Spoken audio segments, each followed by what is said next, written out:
wa ta'ala. Bahkan Nabi SAW mengatakan salah satu daripada mereka al-uququl walidain, yang durhaka kepada orang tuanya, yang berani kepada orang tuanya, yang menyakiti hati orang tuanya, walaupun mereka ini mendapatkan ratusan bahkan ribuan daripada bulan suci Ramadan, maka mereka akan keluar daripada bulan Ramadan tersebut tidak mendapatkan rahmat dari Allah, tidak mendapatkan maghfirah ampunan Allah, bahkan mereka mendapatkan apa? Murkahnya Allah Subhanahu wa ta'ala. Makanya yang masih punya orang tua, datangi orang tua kita, minta maaf kepada mereka, minta redha kepada mereka.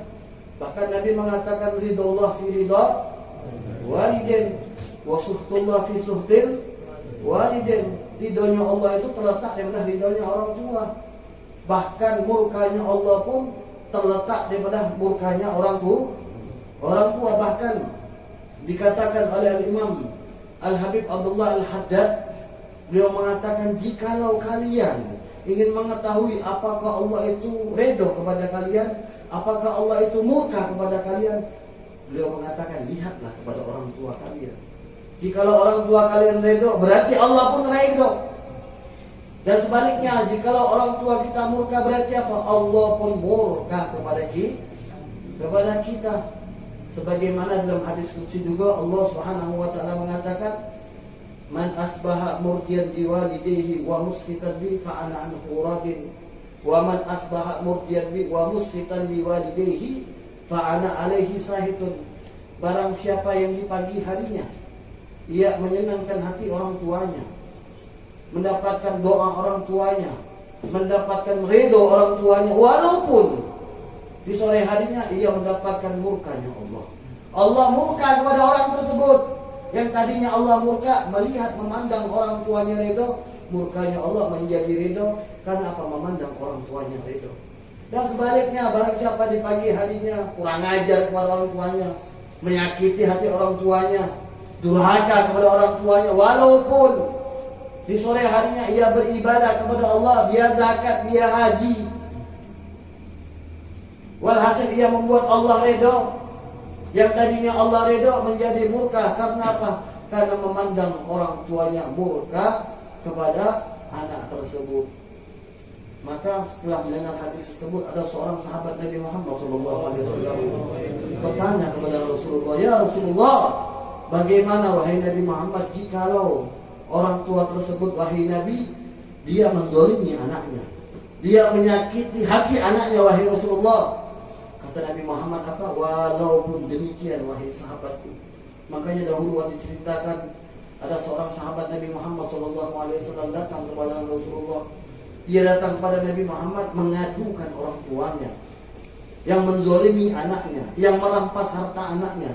Maka Nabi Muhammad SAW tabayun, dipanggil oleh Rasulullah, ditanya dulu oleh Rasulullah, dipanggil, wahai fulan bin fulan, apakah betul engkau mengambil harta anakmu, engkau menzalimi anakmu?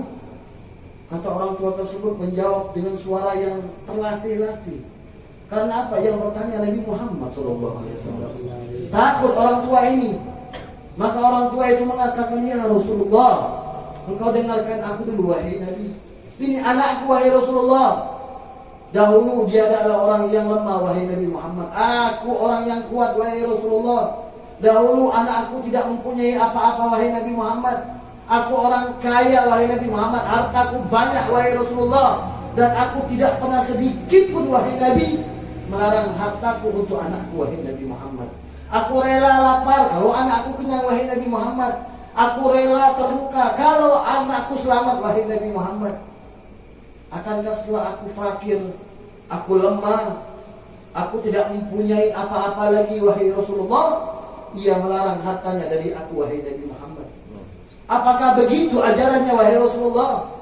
Apakah Nabi Muhammad menangis? Rasulullah meneteskan air mata Nabi Muhammad SAW. Seraya mengatakan tidaklah mendengar jawaban orang tua tersebut, melainkan berbatuan, perpohonan, merintih, menangis karena jawaban orang tua tersebut. Maka Nabi SAW bersabda, anta wa maluka li abika. Nabi mengatakan engkau dan semua hartamu milik ayah dan ibumu. Hadirin yang dimuliakan oleh Allah Subhanahu wa taala. Kita lihat daripada cerita ini betapa agungnya kedudukan orang tua kita di sisi Allah Subhanahu wa taala, di sisi baginda Nabi besar Muhammad sallallahu alaihi wasallam. Jangan kita andalkan amal ibadah kita di hadapan orang tua kita. Jangan kita andalkan harta kita di hadapan orang tua kita. Jangan kita andalkan pangkat kita di hadapan orang tua kita. Karena itu semua tidak ada artinya di hadapan Allah Subhanahu wa taala jikalau kita tidak mendapatkan ridho orang tua kita.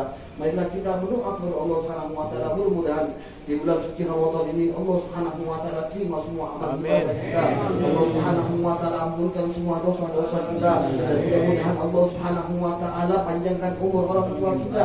Allah jaga mereka, Allah senangkan mereka, dan kita minta kepada Allah Subhanahu wa taala mudah-mudahan kita kelak akan dikumpulkan bersama Nabi Muhammad sallallahu alaihi wasallam, dan kita minta kepada Allah Subhanahu wa taala mudah-mudahan Allah Subhanahu wa taala terima semua amal ibadah kita, dan insyaallah kita kelak akan berkumpul bersama Nabi Muhammad sallallahu alaihi wasallam di surganya Allah Subhanahu wa taala. Amin amin ya rabbal alamin. Assalamualaikum warahmatullahi wabarakatuh.